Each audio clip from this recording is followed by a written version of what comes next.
So hello everyone. Every year for years I've gone into the classrooms here and even in my former parish, and I've always presented a candy cane to the students. What can you buy 250 or 353 children, right?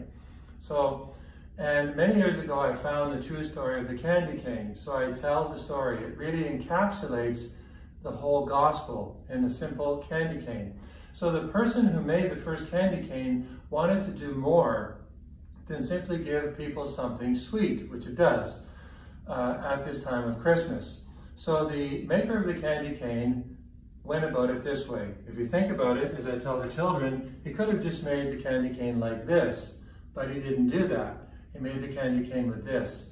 So where it starts is, when you put the candy cane like this, it represents a letter and a person. Everybody knows the letter is J. So we get, and all the children know by now, the name Jesus. So the inventor of the candy cane wanted people to think about Jesus every time they ate something sweet. It's kind of a cool thing. So then when you flip it upside down, it becomes something different. It's not Jesus anymore. It rather is a shepherd's crook. So it represents the good shepherd. Jesus called himself the good shepherd. So a shepherd has this crook in order to reach out and grab the sheep that are perhaps going astray. And this is a pole that the shepherd actually puts into the ground, and he sleeps standing up because he can't fall asleep or into a deep sleep, because the predators will come if he's on duty, and they'll steal the sheep and kill the sheep. So he puts it into the ground and he kind of sleeps on it at night. Now it's interesting, I just heard this on a podcast many weeks ago, that when an owner of animals, of sheep and cattle, was looking for a good shepherd, it's really fascinating. He would actually, when they would be lined up or he would be interviewing them, he looked for the shepherd that had the most scars. And the children, almost, except the little ones, understood this. And the reason why the landowner was looking at scars is because it showed that this shepherd was willing to fight for his product, was willing to fight for the sheep, against the predators, to engage the wolves and perhaps even maybe lions, bears, and so on. So this was a tough shepherd. This is a guy you wanted defending your sheep. Jesus is the good shepherd. And look at the scars he has on the cross for us and for you and for me.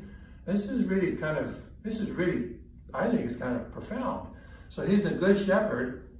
Then the next thing about the candy cane, I always use the red and white ones for this, because the multicolored ones, they just lose it. All right, and I tell the kids that, fine, eat whatever you want, but this one tells the story. So the red symbolizes Jesus's blood, because we all know blood is red. And then the white symbolizes Jesus's purity. Purity symbolizes purity. So you have, in the story of the candy cane, Jesus, the good shepherd, who shed his blood in order to make us clean and pure of heart. And you have in this the whole reality of the gospel.